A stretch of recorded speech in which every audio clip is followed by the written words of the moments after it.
Olá a todos os ouvintes, bem-vindos ao Rapcast Brasil, o podcast da Rap Science. Meu nome é Gabriel e estarei com vocês no episódio de hoje.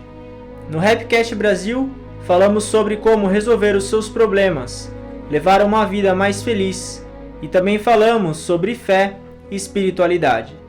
Tudo o que falamos nesse podcast é baseado nos ensinamentos do mestre Ryuho Okawa. O mestre Okawa já publicou mais de 2.400 livros e já realizou quase 3.000 palestras. Ele também fundou a Rap Science, que é uma religião que tem como base a fé em Alcantari e os 4 corretos caminhos, que são o amor, conhecimento, reflexão e desenvolvimento. Nós, fiéis da Rap Science, estamos sempre buscando maneiras de levarmos uma vida mais feliz e também proporcionar felicidade às pessoas. O tema do episódio de hoje é como aumentar a coragem. E aqui comigo estão a Karen e a Sayuri. Olá pessoal, aqui é a Karen, eu sou membro da Rap Science e é um prazer estar aqui com vocês. Olá a todos, aqui é a Sayuri, eu também sou membro da Rap Science e sejam bem-vindos a mais um episódio. Obrigado, meninas, pela companhia e pela paciência em me aguentar. De nada. De nada. Bom, então o tema é como aumentar a coragem. A gente estreou do livro Think Big, que é um livro muito famoso aqui no Brasil, e a gente vai conversar um pouco sobre como a gente faz para aumentar a nossa coragem. A gente vai ver que na verdade é bem simples como a gente faz isso, então é um passo a passo mesmo, para que a gente tenha mais coragem na nossa vida, consiga realizar nossos sonhos e desbravar o nosso futuro. O primeiro tópico que a gente vai conversar é a importância de agir por si só. Então a Sá vai ler um trecho do livro Think Big. Na verdade, eu mesmo passei por esse tipo de experiência. Quando alguém estuda demais, é porque deseja mostrar que está fazendo esforços na direção certa para se tornar uma pessoa útil aos olhos das pessoas desse mundo. Assim, é muito difícil deixar de lado a opinião dos outros e por si só tomar a decisão de agir, de trabalhar com entusiasmo e paixão para realizar alguma coisa. Obrigado, Sá. Então o mestre comenta que hoje quem estuda muito acaba perdendo um pouco a coragem pelo fato de ficar muito analítico. Então não se arrisca tanto. E como sempre, pelo fato de estar estudando para entrar numa boa universidade, por exemplo, para ser reconhecido, ou para mostrar que é útil, esse tipo de pessoa, ela está sempre se importando muito com a opinião dos outros. E geralmente quem tem coragem, ela não se importa tanto com o que os outros estão falando. Então esse elemento de... A gente ouve o que as pessoas falam, mas não se importar tanto com o que os outros vão falar, com algum empreendimento que a gente quer fazer, algum sonho que a gente quer realizar, é um passo muito importante para que a gente desenvolva mais coragem. Talvez seria não deixar que essas opiniões alheias sejam motivo para você não fazer tal coisa, né? Às vezes você está pensando bastante... não sei, às vezes você tem alguma inspiração de fazer alguma coisa, só que aí ficam, ou várias pessoas falando, não vai dar certo, porque difícil, já tentou, já é difícil, e aí aquilo vai deixando você desanimado, né? Eu acho que o que o mestre está falando, pelo que eu entendi, assim, seria muito do sentido de, não, eu quero tentar, eu acho que eu consigo, vamos lá, só tentando mesmo pra ver, mais nesse sentido, Sim. assim, né, que ele tá falando. Ter mais audácia. Não é porque deu errado uma vez ou outras pessoas falharam que a gente vai errar também. E muitas vezes isso vem das pessoas que a gente ama, que nos amam. Claro, a gente ama elas também. Das pessoas que nos amam. Porque quem ama a gente, isso é instintivo, eles querem proteger a gente, então não quer que você corra nenhum tipo de risco. E isso é um tipo de amor. Só que quando a gente está querendo fazer alguma coisa que é arriscada, esse amor pode até atrapalhar isso. Então muitas vezes a coragem ela exige muitas vezes esse sentimento de fazer o que você acha certo mesmo. E aí tem que passar muitas vezes por cima desse tipo de opinião, que nem sempre vem de quem é nosso inimigo. Muitas vezes vem principalmente de quem a gente ama. E eles não estão errados. Todo mundo quer proteger quem ama. Só que tem hora que essa pessoa que está sendo protegida, ela vai ter que dar um passo além, um passo acima, ela vai ter que se arriscar nesse sentido. E também, se a gente vê de fora, é como se fosse assim, né? As pessoas são diferentes, né? A pessoa que quer fazer alguma coisa e a pessoa que está querendo proteger, elas têm vidas diferentes, têm conhecimentos diferentes, motivações diferentes, né? Capacidades diferentes também. Então, assim, às vezes a pessoa que está falando assim, por exemplo, eu acho que isso não vai dar certo, ela fala isso baseado nas experiências dela, na capacidade dela, o que não está errado, né? Mas também é entender que a pessoa que quer fazer tem outras capacidades, outros aprendizados, outra realidade, outros né? conhecimentos, isso, outras realidades. E pode ser que dê certo, né? Sim. São outros fatores. Sim. Eu acho que essa frase aqui é bem, esse pedaço interessante, né? Que ele fala assim, por si só tomar a decisão de agir. Porque não é que você não escutando, você escuta, você entende o que a pessoa está dizendo, mas no final, quando tiver que você agir, você que vai ter que ir sozinho, né? Então acho que essa coragem, né, que a gente precisa. Eu lembro quando eu comecei a estudar japonês, as pessoas nem iam contra, porque é uma coisa tão louca que ninguém falava assim, não vai dar certo, ou coisa tipo. As pessoas falavam, o que você tá fazendo? O Gabriel tá maluco, ele nem se forma direito e agora... Então, assim, nem teve oposição, a experiência que eu tive foi essa, foi assim... O que você tá fazendo? E aí a gente tem que tomar a decisão por nós mesmos. E é interessante, né? Quando você acredita em alguma coisa e você quer fazer alguma coisa, você vai pra cima. E é só agindo mesmo pra conseguir superar. Então esse é o grande aprendizado. Você tem que ter essa atitude de agir por si só, independente do que falem. Acho que uma coisa que acontece muito aqui no Brasil, que houve muitos outros, é investimento. Pessoa que quer investir. Você pode ver, você fala, por exemplo, de investimento, já sempre tem um conhecido que perdeu um monte de dinheiro, você pode ver. Entendi. O meu conhecido não sei o que, investiu não sei quanto, perdeu tudo. E muitas vezes tem pessoa que acaba não fazendo investimento, por exemplo, para aposentadoria, uma coisa que vai ser algo bom na vida dela por esse medo. Ela, por não agir por si só, então você fala, por exemplo, fala de tesouro direto pra alguém. A pessoa já, não, mas o governo vai falir, não sei o que, eu vou perder tudo. E fica aquele negócio assim. Então, no Brasil, a gente vê que essa parte de investimento, assim, é bem isso, assim, né? Tem muito que as pessoas falam, tem né? muitas que ficam, não vou fazer isso, né? Porque, meu Deus, e aí, como é que vai ser? É meio que o desconhecido também, Isso, né? O desconhecido, ele gera isso, esse medo. E aí tem que ter fonte de informação correta, e se não tiver nenhuma, é você próprio. É você acreditar mesmo e ir pra cima, né? Você mesmo agir. E por isso que é coragem, é uma coisa que você não explica com base na razão. Tem coisas que se você analisar de maneira... Se você fizer uma análise, não tem sentido nenhum.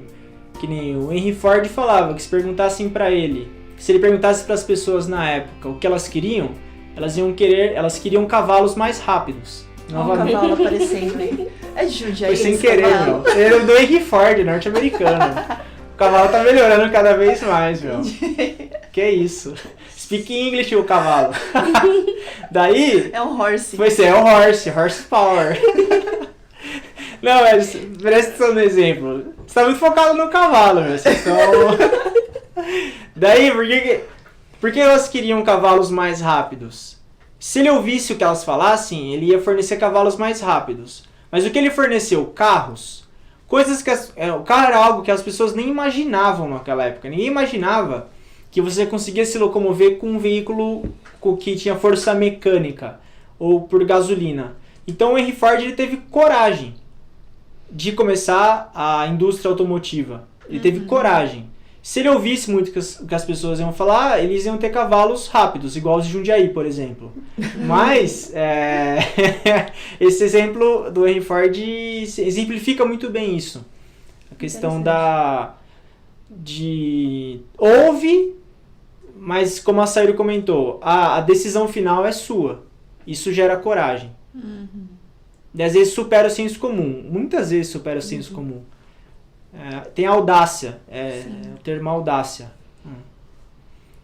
Bom, vamos então pro segundo tópico, que é: o maior fracasso da vida é não ter fracassado.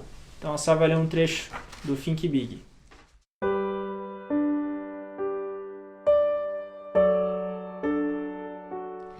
No caminho de nossa vida ocorrerão muitas coisas que não planejamos e que nem imaginávamos que pudessem acontecer. Diante de nós surgirão muitos caminhos. Por isso, não devemos esperar que consigamos sobreviver sem nenhum fracasso ou infortúnio. Não devemos pensar que conseguiremos somente sucesso na vida, sem passar por nenhum fracasso, por nenhum contratempo. Não tenha medo de falhar. O maior obstáculo para se tornar uma pessoa corajosa é ter um coração que tem medo de fracassar. A única coisa que você precisa temer é o próprio medo. Ok, obrigado, Sá. Bom, então bem interessante esse... Ele linka bastante o medo com os riscos, né? Porque assim, risco sempre vai ter, né? E acho que a ideia aí é você encarar esses riscos mesmo, vai com medo mesmo e vai fazendo, não deixa o medo te atrapalhar e você não fazer tal coisa porque você tem medo, né? De fracassar, né? Eu tava lembrando, por exemplo, que eu sou arquiteta, né? Então, eu lembro que logo depois que eu saí da faculdade, que eu me formei, uma pessoa apareceu que queria fazer um projeto de uma casa. Só que eu pensei, nunca fiz uma casa, acho que não tô pronta pra fazer, né? Eu acabei de me formar. E aí o meu chefe na época, eu fui perguntar se ele queria fazer a casa, porque eu não ia pegar o projeto, porque eu não sabia, eu não me sentia, preparada pra fazer uma casa. E aí ele me deu a maior bronca, ele falou, me deu a maior puxão de orelha, ele falou assim: Adriana, você tem muito medo de errar. Ele falou: se você não deixar de fazer as coisas porque você tá com medo de errar, você não vai fazer nada. Aí ele falou assim: você vai errar de qualquer jeito, querendo errar ou não querendo, você vai errar. Ele falou: se prepara o melhor que você puder, mas você vai ter que fazer. E aí, se você errar, você aprende e tenta não repetir.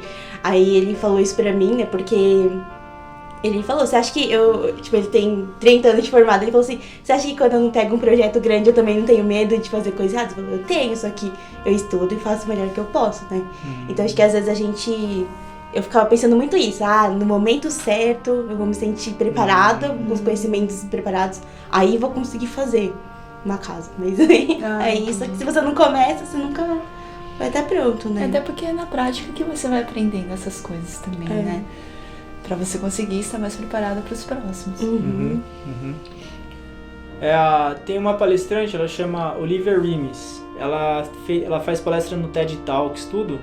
E uma vez ela estava falando sobre pessoas ansiosas. A gente já abordou o tema ansiedade aqui várias vezes. Ela falou que é uma pesquisa de Cambridge, na verdade, que um dos fatores que gera ansiedade nas pessoas é o perfeccionismo. Então é esse receio de errar ou de que as coisas não vão ir do jeito que elas querem. Isso gera muita ansiedade. E ela falou que as pessoas que não são tão ansiosas, elas têm uma característica que elas têm vontade de fazer alguma coisa, elas começam. Mesmo que seja péssimo, mesmo que dê tudo errado, elas fazem. E aí, como a Karen comentou, no processo você vai aprendendo. É o que a Sá falou, você nunca vai estar pronto. A gente nunca vai estar pronto. E se ficar esperando muito, ou ficar minimizando o erro o máximo possível, nunca vai começar. É que aquele conceito de pronto tá na cabeça da pessoa, né? Então ela idealiza aquele modelo e persegue aquele modelo. Enquanto não chegar naquilo, ela não vai começar nada, né? Então acho que é aí que tá o perigo, né? Porque ela deixa de fazer as coisas nesse caminho. Ela deixa de ter esse caminho, né? Esse processo. Sim. Então, mesmo que seja imperfeito, comece quando você acredita em algo. Claro, tem que ter sabedoria para controlar o risco. É igual, por exemplo, tem um exemplo da Toyota. A Toyota, ela investia no exterior. Ela abria fábrica no exterior. Só que era 5% do profit do lucro dela que ela investia no exterior. Ela não pegava 100%. E investia tudo. Porque você abrir uma fábrica no exterior tem risco. Burocracia, enfim. Então ela pegava 5% e colocava fora. Ela está se arriscando, mas ela tem sabedoria. Ela não está se comprometendo com os 95%. Exato. Né? Tá indo ela garante... Mesma coisa, quem quer ser empreendedor, por exemplo. Você não vai pegar a tua renda inteira e investir no negócio. Quem investe é a mesma coisa. As pessoas que investem em renda variável, ela não pega toda a renda dela e coloca na bolsa. Ela coloca 1, 2, 3, 4, 5%. Então a gente tem que ter essa noção também. A gente está falando de risco, tudo, mas é risco controlado, é risco moderado. Nos nossos projetos também. Então, que nem a Sá também comentou esse projeto na casa. Você também teve esse bom senso, né? Mas tem que se arriscar, mas tem que ter moderação ao mesmo tempo. Não é ser louco. Tem que ser controlado, né? Controlado, Esse negócio dos investimentos que você falou é interessante, porque assim, por exemplo, investir em bolsa de valores. Você vai colocar todo o seu dinheiro, por exemplo, nas ações de uma empresa distribuidora de carne, por exemplo. E aí, se acontece alguma coisa e todos os fornecedores de carne do exterior deixam de mandar para o Brasil, tipo, toda a sua renda fica comprometida. Então, assim, até... quem estuda mais investimentos até fala mais em diversificação, né? Não deixar tudo num negocinho só, mas poder ter esse conhecimento. Sim. Né? Porque mesmo que fracasse, você consegue ainda se recuperar. Então você tem que ter esse controle de risco também, na questão da coragem, mas não ter medo. Tem casos que são extremamente audaciosos. Por exemplo, o mestre Okawa, ele começou a receber as mensagens espirituais quando ele estava no final dos 20 anos dele. E ele abandonou tudo, a carreira estável dele, tudo que ele tinha para fundar a Rap Science. Nesse caso, é tudo ou nada mesmo. Mas foi por causa da missão que ele tem como Messias. Então existem esses casos também. Mas ele comenta também que, por exemplo, no Japão tem templos imensos lá. E na hora quando construíram o primeiro, todo mundo ficou super feliz a construir o primeiro templo e tal. Daí depois que construiu, eles falaram assim: o que a gente vai fazer com isso aqui? Porque tinha um monte de quarto, tinha um monte de coisa. Serviço de hotelaria, né? Essas eles não sabiam nada. Aí eles falaram: o que a gente vai fazer? Tentativa e erro. Vão errar, vai fazer coisa errada. Aí ele falou que daí, não lembro o livro que ele comenta isso. Acho que no Leis da Perseverança. Aí passou assim, 3, 4, 5 anos, esse pessoal que tava, esses staff, eles ficaram profissionais assim em hotelaria. Na parte de os quartos, horário e tal. De recebimento, né? De receber as pessoas, recepção. Né? E aí, daí quando eles ficaram bons nisso, o mestre abriu escola. Daí eles escola! Aí foram pro meio educacional, daí começaram...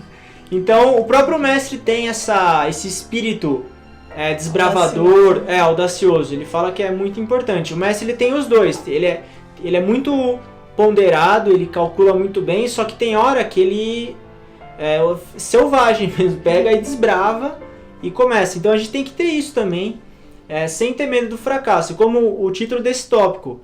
Você tem uma vida que você não fracassou nenhuma vez, quer dizer que você não tentou nada. Então é importante, com controle, tendo controle, sabendo das consequências, você se arriscar. Não comprometer tudo, mas buscar. Se arriscar, fazer algo que seja interessante, para a vida ficar mais interessante também, não ficar um marasmo, uma mesmice. Bom, a gente vai agora então para o terceiro e último tópico, que é o método infalível para superar o medo. A Sá vai ler então um trecho do livro Think Big. O medo desaparecerá quando você enfrentar aquilo que mais teme. Ao enfrentar o que você mais receia, lutando contra ele, o medo desaparecerá. Obrigado, Sá. Simples. Para você vencer o seu medo, você tem que fazer o que você mais tem medo. Então, se você tem medo de nadar, pular na água, com boia. Não vai por favor, depois alguém se afoga, os caras falam: o Gabriel falou pra eu pular na água, eu pulei, aí vou empreender. Com boia. Se você não sabe nadar e pular na água, usa boia. Usem boias. Vai numa piscina rasa. Com boia, por favor. Colete, pode usar o colete também.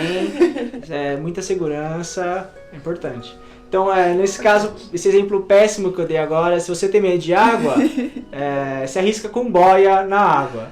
Se você tem medo de dirigir, dirija. Então... esse é o meu exemplo. Conte-nos. A Karen tá aqui, eufórica pra contar o exemplo dela. Não. Qual a sua experiência, Karen, em relação à direção? Eu tinha bastante medo de dirigir. Eu tenho carta já faz muito tempo. Eu com 18 anos, né? Eu passei na faculdade, aí a minha madrinha deu como presente assim, eu vou pagar pra você as aulas de direção, pra você tirar a carta, né? Então, desde os 18 anos eu tenho carta. Só que assim, passou muito tempo, mais de 10 anos, e eu não peguei no carro, assim, por medo mesmo de dirigir. Mas você não aconteceu nenhum acidente, nada assim, era mais medo, receio mesmo? Não, assim, nunca me envolvi, assim, em nenhum acidente e tal, mas fica aquele... Eu tinha medo de causar um acidente, sabe, de bater e tal, eu tomava cuidado. Sei lá, eu chegava eu tava como passageiro na marginal, assim, aí eu via aqueles carros loucos lá, te fechando, tava, eu nunca vou conseguir fazer isso, imagina, né? Só que assim, né, na minha rotina, assim, não dirigir me fazia... Não, pera. Dirigir me fazia muita falta. Ah, tá. É isso. Dirigir me fazia muita falta, assim. Então, muita coisa ficava mais prático pra mim se eu soubesse dirigir, né? Então, aí no ano passado virou até uma resolução do ano novo, assim. Falei assim, não, esse ano eu vou dirigir. Então, assim, eu fui com medo mesmo. Falei assim, eu vou pegar o carro, riscou um pouquinho dos lados, assim, mas foi. Né? Mas acho que é bem isso, assim, isso eu vi muito na prática. Aí agora eu tô conseguindo dirigir mais de boa, assim, eu consigo ter um pouco mais de segurança de poder pegar o carro, sabe? Mas foi todo um processo aí, mais de 10 anos pra eu conseguir superar isso. Daí você pegava o carro com medo e ia dirigindo com medo, assim? Isso, eu ia lá, né, devagarinho e tal, ficava lá na pista da direita, tinha um carro parado, tinha um caminhão devagar andando na minha frente. Beleza, eu vou ficar lá atrás desse caminhão, não vou nem ultrapassar ele, né, no começo foi isso, agora eu consigo pegar mais segurança, assim, eu consigo ter mais segurança pra dirigir, assim, bem mais tranquilo. Porque quando... Foi com tempo mesmo, prática e tempo. Quando a gente entra em ação, a gente vê que não era tudo aquilo. A nossa mente, como ela é criativa, ela consegue aumentar coisas que são muito pequenas. Então, a gente fica imaginando que é uma coisa absurda. É igual quando eu jogava rugby na faculdade, todo mundo falava que quebra a perna e não sei o que você se mata. Aí, no começo, eu tinha muito medo de entrar em campo. Nossa, mas eu tinha muito medo mesmo. Daí, uma vez que você entrava em campo, você levava o primeiro tackle, depois você jogava, normal, assim. Mas antes do jogo, se ouvisse muitas pessoas, você ficava meio maluco. Porque as pessoas falando... Mas uma vez que você entrou no campo ali, você caiu 1, 2, 3 vezes, já era. Você acostuma. Você vê que não era tudo aquilo que você achava. Essa é a frase. Não era tudo aquilo que você achava. É bem isso mesmo. É igual concurso público, passar no vestibular, as pessoas falam, né, nossa, é muito difícil, vai se matar, você não vai dormir. Mas na hora que você pega na caneta ali e começa a fazer, você vê que dá pra fazer. Uma vez que você faça, é o tema, né? Você tem que fazer o que você tem medo. O verbo fazer, esse é o ponto-chave. Você tem que entrar em ação. Medo de água, pula na água com boia. O grifa boia, com boia. Com boia. Tem umas boias de patinho aqui perto, pode comprar, é legal, meu. Tem medo de fazer algum esporte, alguma coisa? Começa fazendo, mas como você disse, com cautela primeiro, mas faça. No próprio Think Big tem aquela frase, nunca sai um javali maior do que a montanha. De novo, animais. Outro animal aparecendo aí. Mas sem querer, não é de propósito. Não, mas esse trecho do javali... É o seguinte, os caçadores ficam esperando o javali sair de dentro, enfim, de onde ele mora. Sei lá onde ele mora, nunca conversei com... Daí, pode chamar o javali pra gravar o podcast na próxima. Tô impossível hoje. Daí, o pomba do Rei Leão é um javali, né? Então, é esse. Esse aí? Ele é um javali? Não sei, meu. Precisa conversar com ele. Daí, o que acontece? O caçador fica esperando que vai sair um monstro.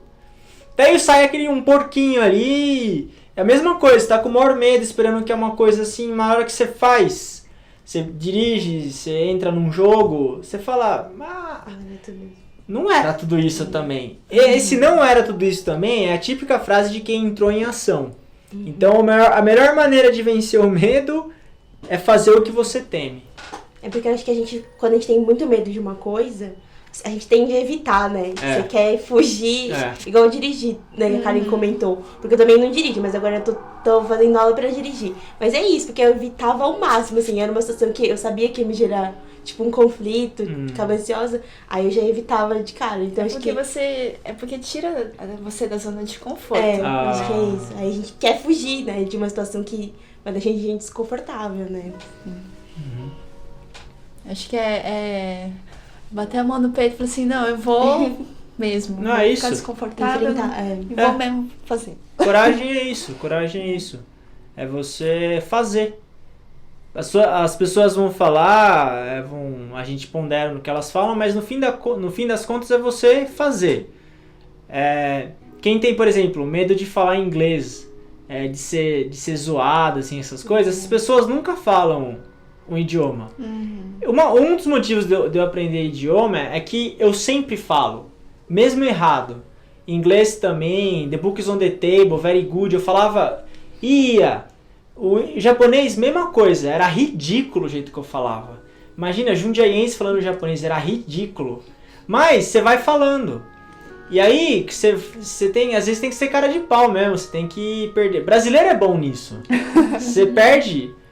asiático não, lembro, por exemplo, tinha muito asiático que aprendia japonês, por exemplo, Coreia, chineses, eles eram bem contidos, porque não queria errar a gramática. Aí os brasileiros, nossa senhora, era um horror, falava tudo errado, mas ia, sabe? Aí você vai falando, você vai ouvindo o que você fala, as pessoas vão dando feedback. Vão te corrigindo, né? É assim que você aprende. Tem um cara que ele é poliglota, eu esqueci o nome dele agora, ele é um irlandês, ele fala vários idiomas, é por isso que ele é um poliglota. Muito Faz bom, sentido. Gabriel, parabéns. Faz muito sentido. Muito Ele tá rindo das bom, próprias olha só. piadas. Olha aí, agora os ouvintes presenciaram. Pra ele mesmo. Ele tá batendo palma. Vocês nem bateram palma, meu, eu te falo sozinho, velho. Pô, solidão, meu. Vou bater palma. Nem precisa bater palma. A Sayuri recusou, meu. Nossa, Sayuri, que maldade. A Sayuri não... Nenhuma palma, Nossa, velho. obrigada. Quem tá te obrigando a bater palma? Isso é coragem. Viu só? Sayuri me enfrentando mesmo, velho. Muito bom. Então os ouvintes acabaram de presenciar o Gabriel fazendo a piada, rindo e Batendo aplaudindo. palma, nossa. Muito bom. A Sayuri convive com isso e ela já cansou já, por isso que ela nem liga mais. Ela falou que não é obrigada. Eu não sou obrigada a bater palma. Rebelde, a Sayuri tá rebelde hoje. Enfim, ele é um poliglota que fala vários idiomas da Irlanda. Ele é irlandês. A Irlanda tem vários idiomas. Não. Ele é um irlandês que fala vários idiomas. Um poliglota. Tá, e ele fala que... Ele fala... Qualquer idioma que ele vai aprender, no primeiro dia ele já começa a falar. Ele fala que esse é o segredo dele ser um poliglota. Então ele aprende 5 palavras, ele fala. 10 ele fala. 15 ele fala. Ele não tem receio. Então é isso, ele está fazendo. Você aprender um idioma, qualquer coisa que seja, é isso. Não ter esse medo de falar, mas você fala com sotaque de brasileiro, the book is on the table. E daí? Você tá falando. Ele não espera chegar naquela imagem Isso, perfeita isso. pra depois Quando começar estiver a falar. Ele não... É isso mesmo, cara. Ele não espera a entonação dele ficar boa pra ele falar. Ele fala. E aí, conforme ele fala, ele vai ouvindo, as pessoas vão corrigindo, ele vai melhorando. E ele aprende muito rápido. Você compara, igual o japonês no TOEIC, no TOEFL, eles têm uma nota muito alta. Eles quase gabaritam, mas o cara não consegue falar. Porque ele tem vergonha. Então é isso. Tem que se arriscar. E errar mesmo, fracassar, em qualquer coisa. com controle, se é na água é boia. Quero ninguém se afogando por minha culpa, hein, meu? Então, vai que tem criança ouvindo, sei lá, minha mãe, porque a criança fala, mãe, o Gabriel falou se joga no Rio Tietê, sei lá, meu. Ai, que horror. Bom, Sempre então, com boia, tá, gente? é isso aí, ó, não importa, Rio Tietê, esqueci os rios de Jundiaí agora, é tanto rio, minha gente, é uma natureza tão exuberante que esqueci o nome dos rios. Não, nem com boia pula no Rio Tietê. Não muito pula no sujo, Rio tá? Tietê. Vai numa piscina com cloro limpo, assim, tá bom? É verdade. Muito bem observado, cara. Pela segurança da família brasileira. Piscina com cloro, hein? Olha aí que moça regrada. Né? É isso aí. Bom, então a gente tá chegando ao final do episódio de hoje. Com eu mesmo recitando piadas e aplaudindo. Inédito ao vivo, gravado. Bom, então é isso. Eu agradeço a todos os ouvintes pela paciência, pelo carinho em estarem sempre ouvindo. Só para revisar o que a gente conversou hoje, a gente conversou sobre a importância de agir por si só, ou seja, não ficar tão preocupado com o que as pessoas vão falar. Depois falamos que o maior fracasso da vida é não ter fracassado. Então realmente se arriscar, fazer mesmo que erre, e como a Karen comentou, a gente melhora ao longo do processo, conforme a gente vai fazendo. E por último, que é o método infalível para superar o medo, que é fazer o que você mais teme. Tem medo de dirigir? Dirija. Tem medo de água? Nade com boia. Tem medo de falar idioma estrangeiro? Fale. E aí você, no processo, você vai melhorando e adquirindo autoconfiança também. Então, eu agradeço a todos os ouvintes e agradeço também a Karen e a Sayuri pela paciência. De nada. Eu que agradeço, foi muito bom estar aqui com vocês. E aí só um recadinho, né? Tem o nosso canal do YouTube, Rap Science Brasil. Lembrou, olha lá. Lembrei, gente. Muito bom, Fiz muito a minha bom. lição de casa. Se vocês gostaram, curtam. Pode se inscrever no canal. Inscrevam-se, compartilhem com seus amigos para poder levar essa verdade para mais e mais pessoas. Isso aí. Obrigada, Gabriel e Karen, pela companhia. Valeu. E obrigada a todos os ouvintes. Só lembrando do e-mail, para vocês mandarem críticas, sugestões, Elogios. Piadas. É Recadinhos. isso aí. sp_sul@rap-science.org. É isso aí. Tem vários ouvintes que enviaram feedbacks, então agradeço aos ouvintes que enviaram. Podem enviar à vontade, a gente sempre busca, no limite do possível, responder os e-mails e analisar também as propostas. Então é isso, muito obrigado a todos, um abraço, obrigado.